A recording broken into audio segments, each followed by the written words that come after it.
Musta po? Tunghayan natin ang ikalimang episode ng Ang Itim na Aklat series sa araw na ito, pinamagatang Ulit-Ulit. Ang kwento ng ulit-ulit ay tungkol kay Rico, isang call center agent na paulit-ulit na nananaginip na binibigti siya sa loob ng kanyang kwarto. Simulan natin sa unang kabanata. Kabanata 1, Lubid. Tahimik ang gabi sa lungsod.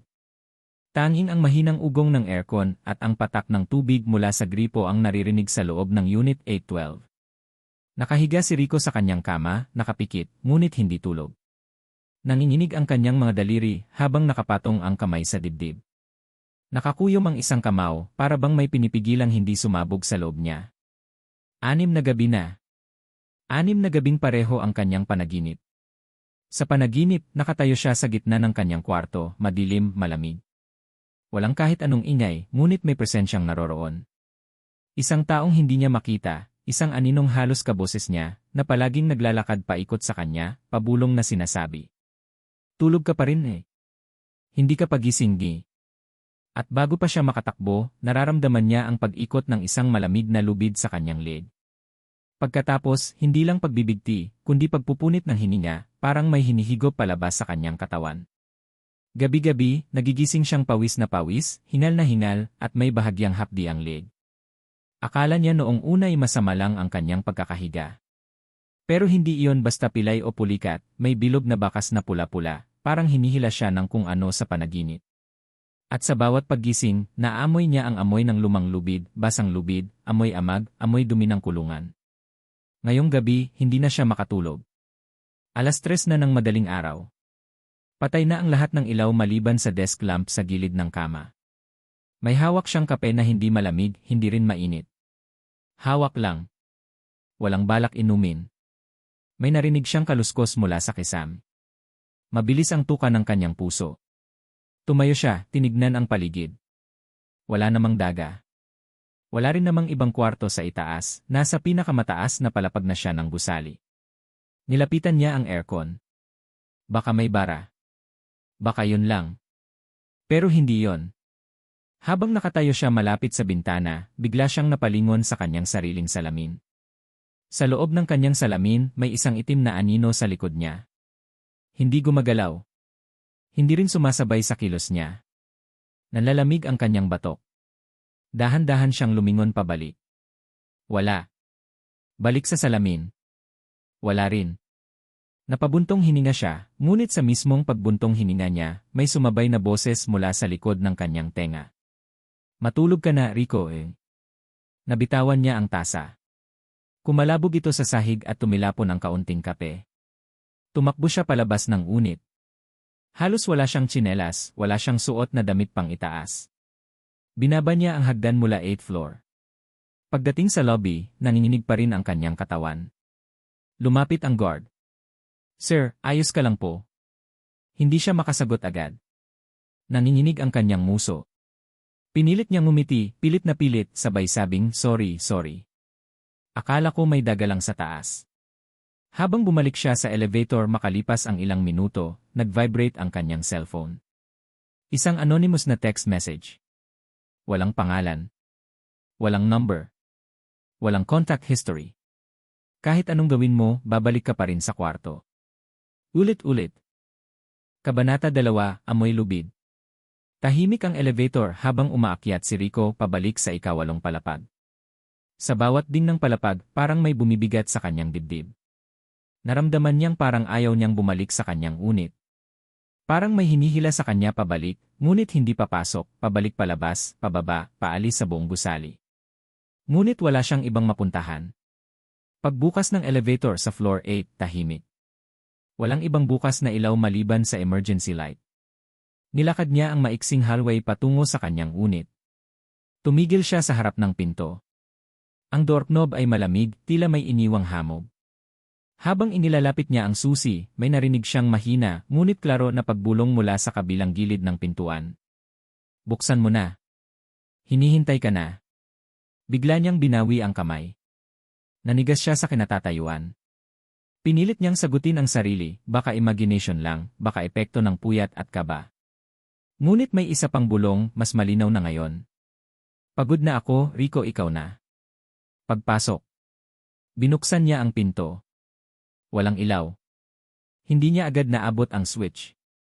Ngunit bago pa siya makalakad papasok, muling bumalot sa ilong niya ang amoy, basang lubid, niluma ng panahon, sinabayan ng singaw ng amag at putik. Hindi ito basta amoy. Matindi ito, parang kinukuryente ang ilong niya. Naduwal siya.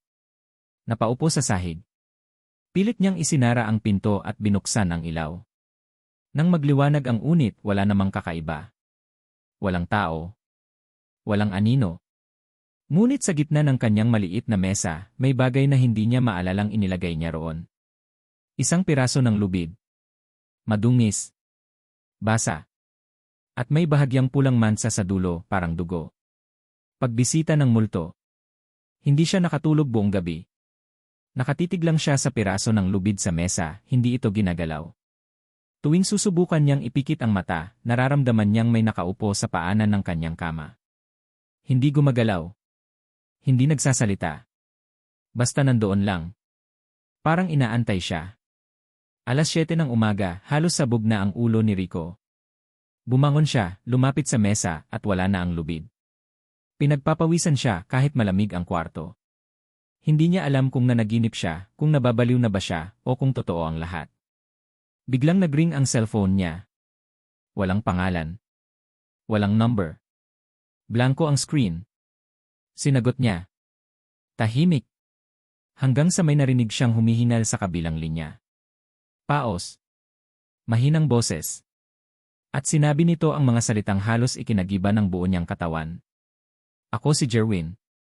Ako yung una. Halika, Rico, ikaw na ang sunod. Kabanata 3, si Jerwin. Nagkakalasog-lasog ang laman ni Rico sa kaba habang nakatitig sa cellphone. Wala pa ring number. Wala ring call history. Parang hindi totoong may tumawag. Pero malinaw sa isip niya ang narinig. Ako si Jerwin. Ako yung una. Halika, Rico, ikaw na ang sunod. Pagbubukas ng luma. Dali-daling bumangon si Rico at binuksan ang laptop. May isa siyang instinct, basta may pakiramdam siya na kailangang may malaman. Sa sobrang taranta, hindi niya alam kung ano ang hahanapin, pero may isang salitang kumakabog sa ulo niya. Jerwin. Sinubukan niyang hanapin online, Jerwin Suicide Mandaluyong Condotel. Walang lumabas sa una. Ngunit nang sinubukan niyang isama ang address ng kanyang building, Villa Esperanza Residences, biglang may isang lumang artikulo mula sa isang blog site ng Paranormal Forum. Kaluluwang nawawala sa floor 8, suicide o sumpa.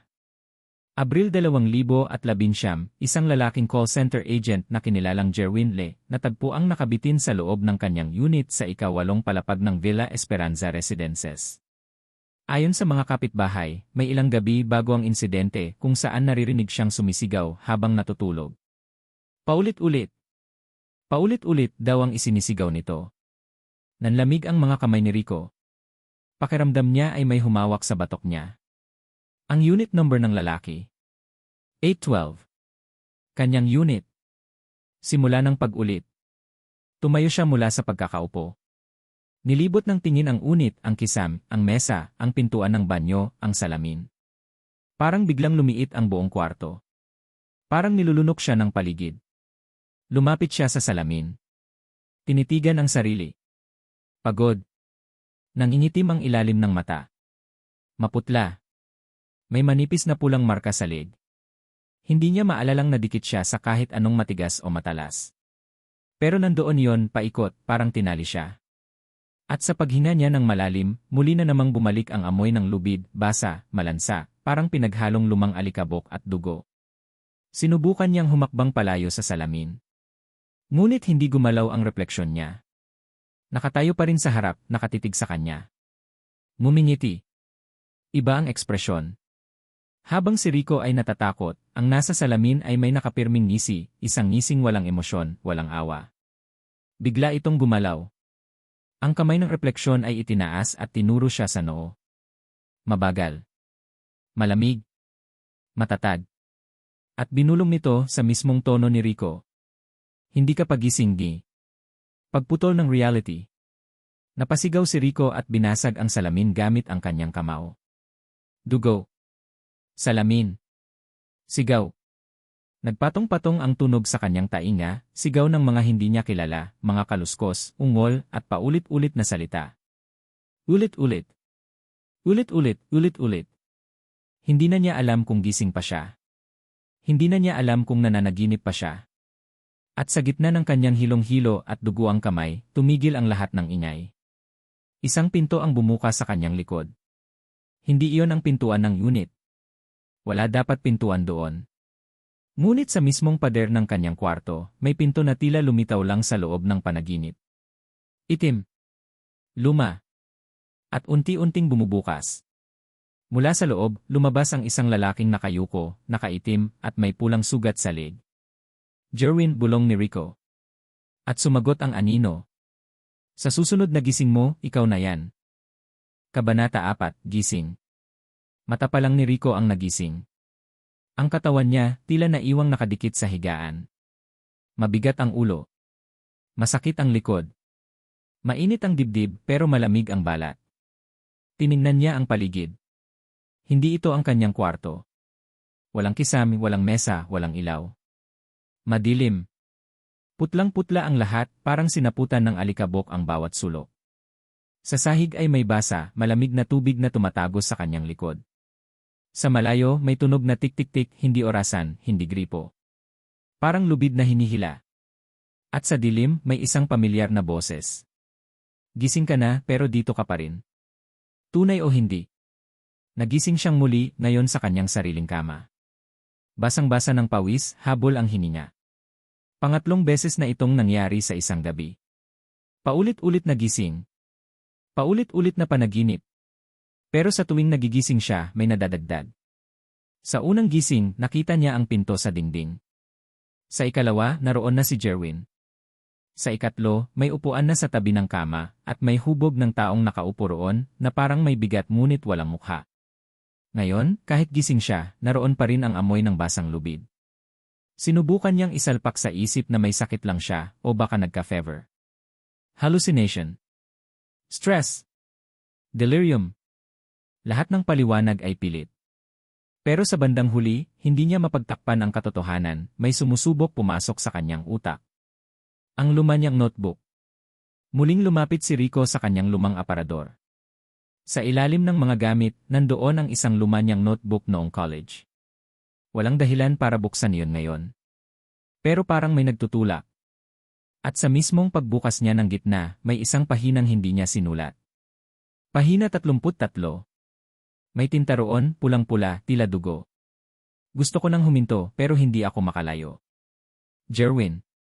Sa likod ng pahina, may iginuhit isang tao na nakabitin, ngunit may dalawa pang aninong nakatayo sa tabi nito. Walang mukha ang mga anino. Isa ay matangkad, isa ay payat. Ngunit sa ilalim ng drawing may tatlong salita. Ikaw ang kasunod. Ang tawag ng lubid. Bigla siyang nakarinig ng kaluskos sa kisame. Hindi na ito ordinaryong kaluskos. Hindi daga. Hindi hangin. May tunog na pagkiskis ng lubid sa kahoy. At mula sa kisame, tumulo ang ilang patak ng dugo. Sumigaw si Rico, tumakbo palabas, ngunit pagbukas ng pinto, ibang lugar ang nasa labas. Hindi hallway ng gusali. Hindi kahit anong kilala niyang lugar. Bagkus, isang madilim na silid na may 5 duyan na sabay-sabay na umiindayog. Sa gitna, may isang upuan at sa upuan, nandoon si Jerwin. Nakabitin pa rin. Nakatawa. Pero sa likod niya may isa pang anino. Mas malaki. Mas maitim. At unti-unting lumilingon kay Rico. Tila mas matanda, mas gutom, at mas matagal nang naroon. At bago siya makahakbang paatras, may narinig siyang pamilyar na boses na pabulong mula sa lahat ng direksyon.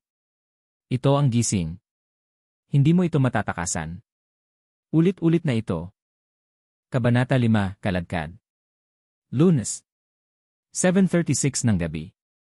Pagbalik ni Rico sa unit matapos ang shift, halos hindi siya makagalaw sa harap ng pinto. Pakiramdam niya'y isa na siyang sundalong babalik sa pinanggalingang ambush. Kahit mainay ang mga busina sa labas, tila wala siyang naririnig. Sa loob ng puso niya may bumubulong. Huwag mong buksan. Huwag mong buksan. Pero binuksan niya pa rin. Tahimik ang unit. Gaya ng dati. Pero may isang bagay na hindi gaya ng dati. Ang lubid. Nakabitin ito mula sa kisam sa gitna ng sala. Kumakaway-kaway, tila inaanyayahan siya. Gawa ito sa mga hiblang kupas, at may bahid ng pulang tuyong dugo sa dulo. Parang galing sa liig. Ang dalawang mukha. Biglang namatay ang ilaw. Kaya't sa silaw ng screen ng kanyang cellphone, tinungo ni Rico ang switch. Ngunit bago pa man niya ito maabot, may narinig siyang bulong mula sa kisam. Dumaan ka na rito, Rico. Tumingala siya. Walang tao. Pero may dalawang aninong gumapang sa kisem, isa mula sa banyo, isa mula sa kwarto. Pagkakilala niya sa mga hugis ng mukha. Isa si Jerwin. Isa siya. Ang sarili niyang mukha. Puti. Wala ng buhay. Ang pagbisita kay Mang Abel. Kinaumagahan, nagpa siya si Rico na hanapin ang matandang janitor na si Mang Abel, isang tahimik ngunit kilalang matagal na sa building. Sabi ng mga residente, siya raw ang nakakita sa lahat. Sa basement storage niya ito natagpuan. Mang Abel, may gusto lang po sana akong itanong, ani Rico, nanginginig. Napatingin si Mang Abel sa kanya.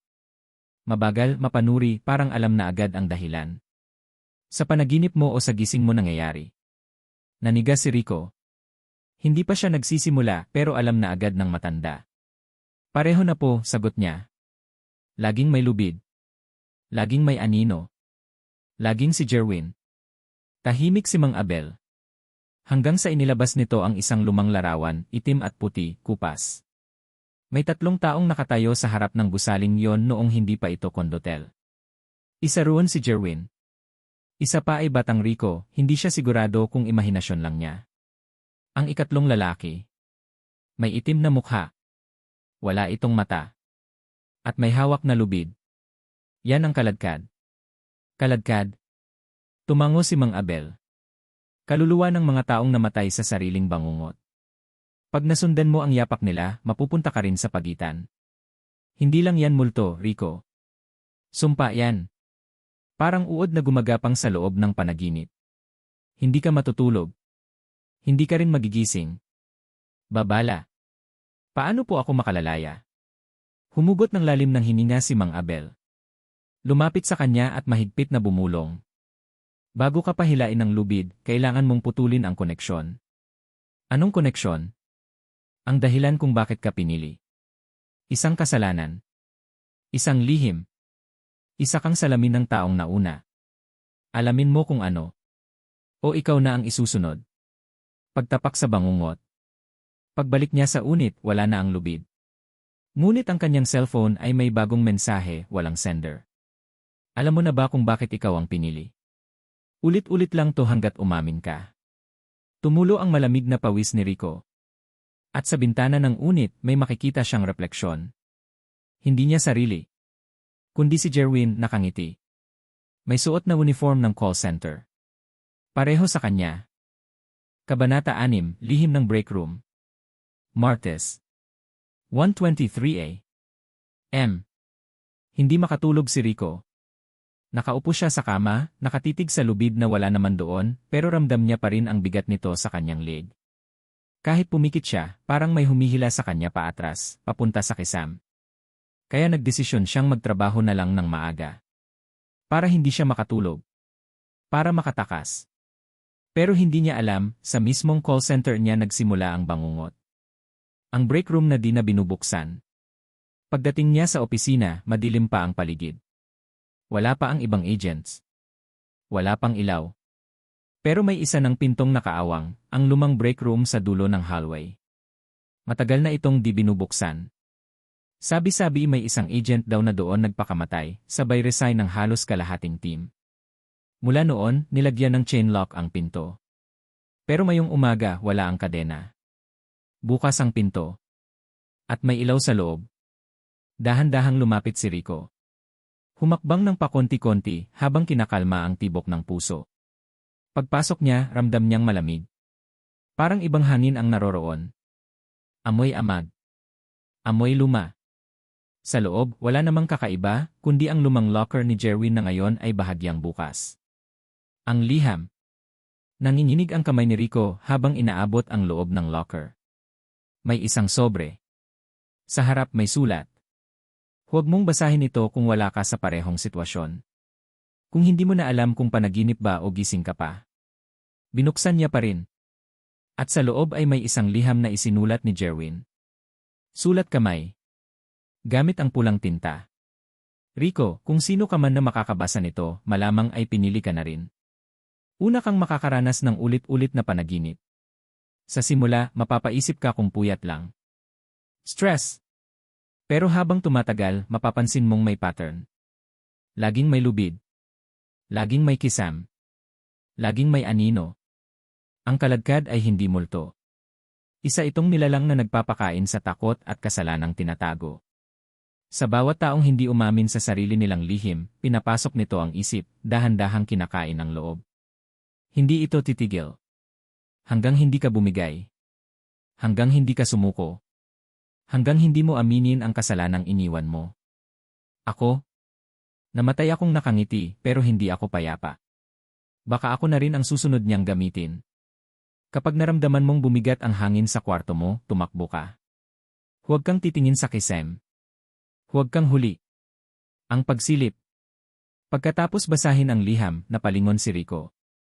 May salamin sa likod ng break room. At sa salamin nakita niya ang sarili niyang katawan pero nakalubid na ang leeg.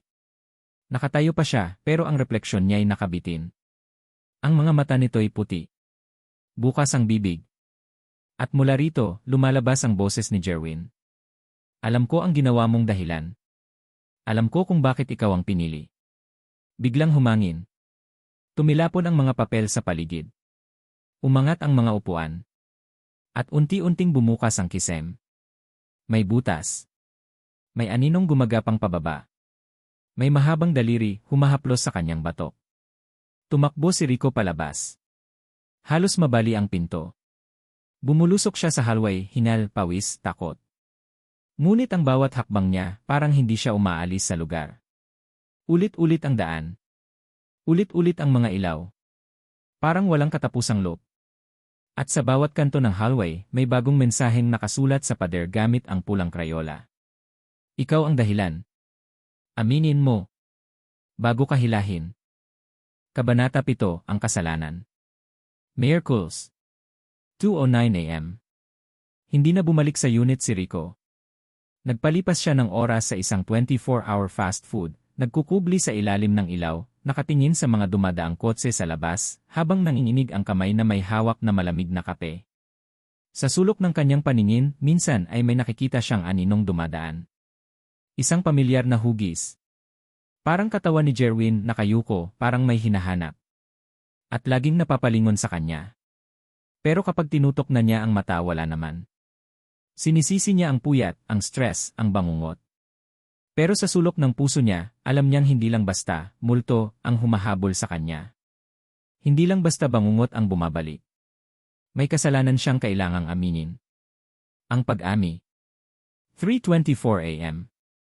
Hindi niya alam kung bakit pero bigla siyang nagtungo sa rooftop ng gusaling dati nilang tinutuluyan ni Jerwin, isang lumang staff dormitory malapit sa Cubao, ngayon ay abandonado.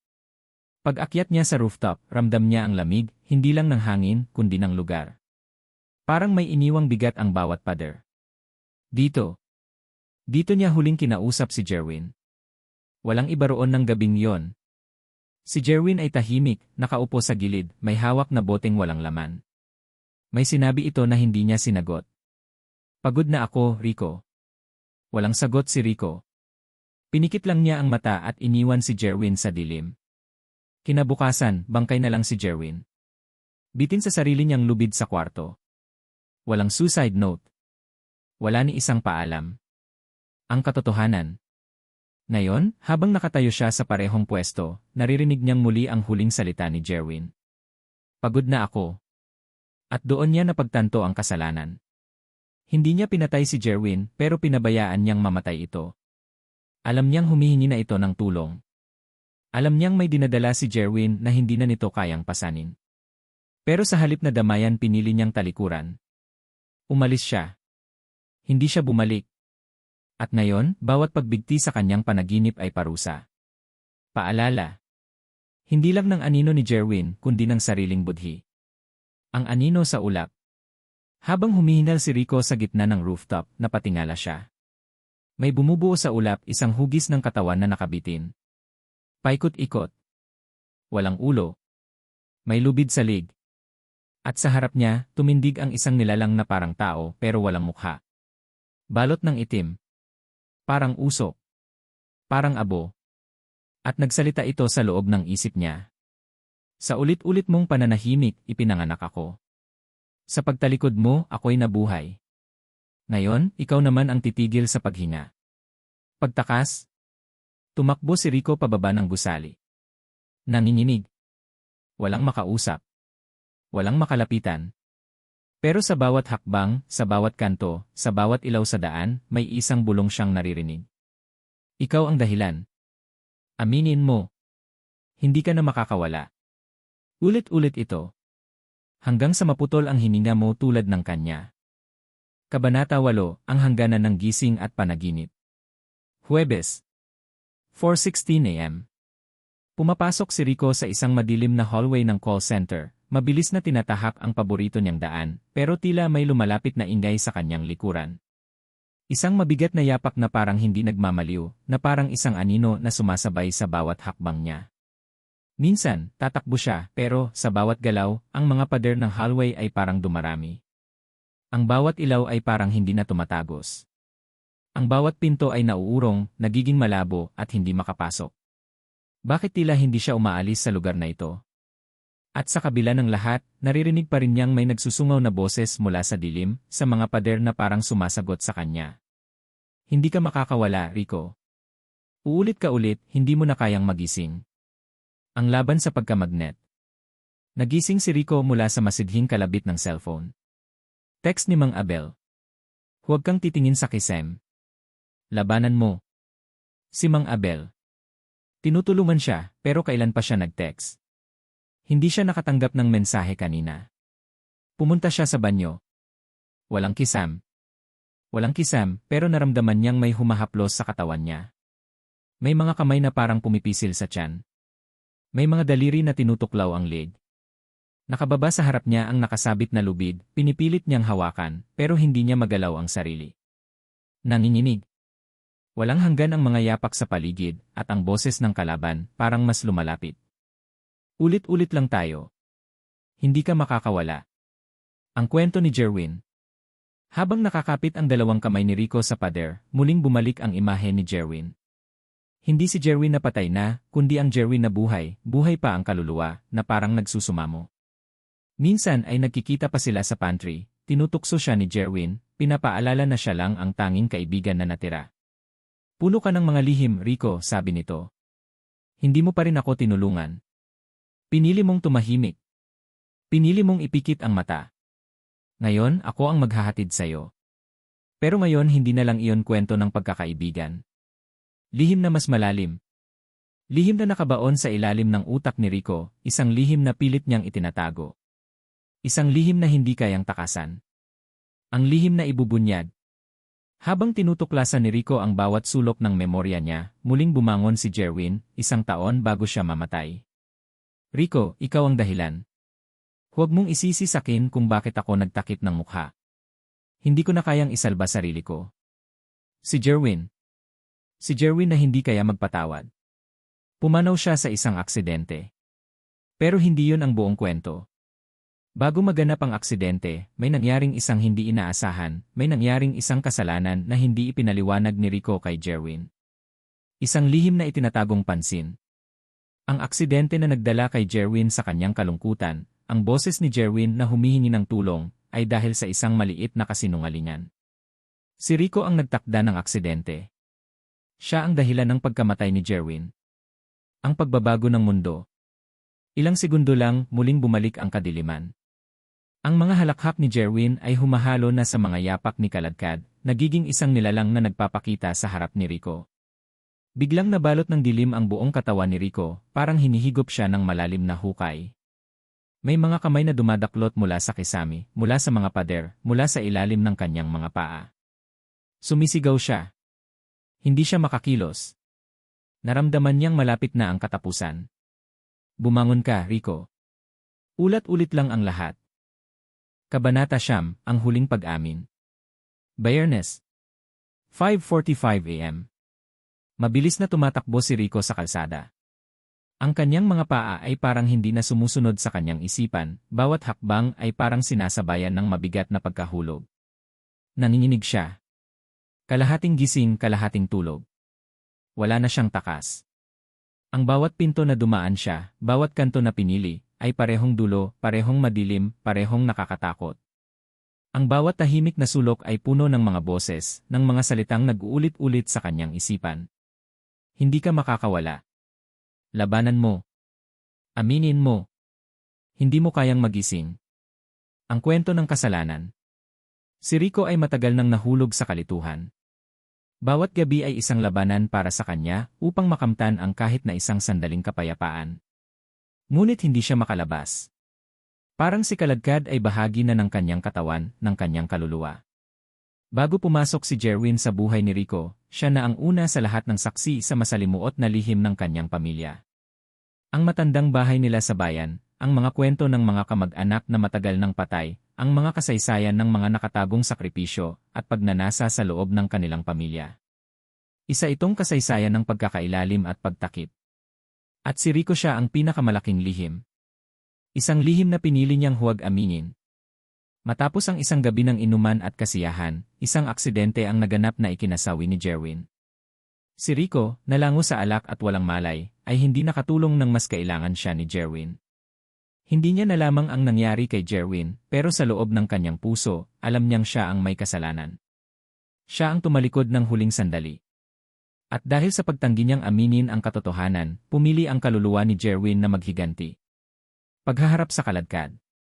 Ang kalsadang tinatakbo ni Rico ay napuno ng madilim na ulap. Habang siya ay tumatakas, nagkakaroon siya ng parang malinaw na pakiramdam na ang bawat hakbang ay may nagpapalakas sa kanya, isang anino na sumasabay sa kanya. Pumikit siya at muling bumangon ang imahe ng Kaladkad. Labanan mo. Hindi mo na kayang magising. Naramdaman niyang bumabalot na ang madilim na enerhiya sa kanyang katawan, tumatagos sa kanyang balat, na parang hinihigop siya ng isang nilalang mula sa dilim. Subalit hindi na siya makakilos.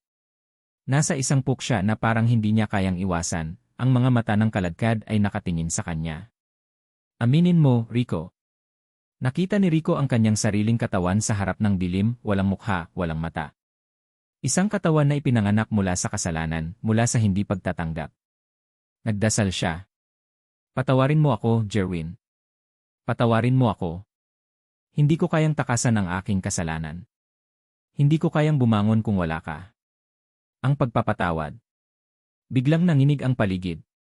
Naramdaman ni Rico na ang buong mundo ay nagbago. Pumunta siya sa harap ng isang malaking salamin na tila lumitaw mula sa dilim. Isang hindi makalimutang imahe ang nakita niya.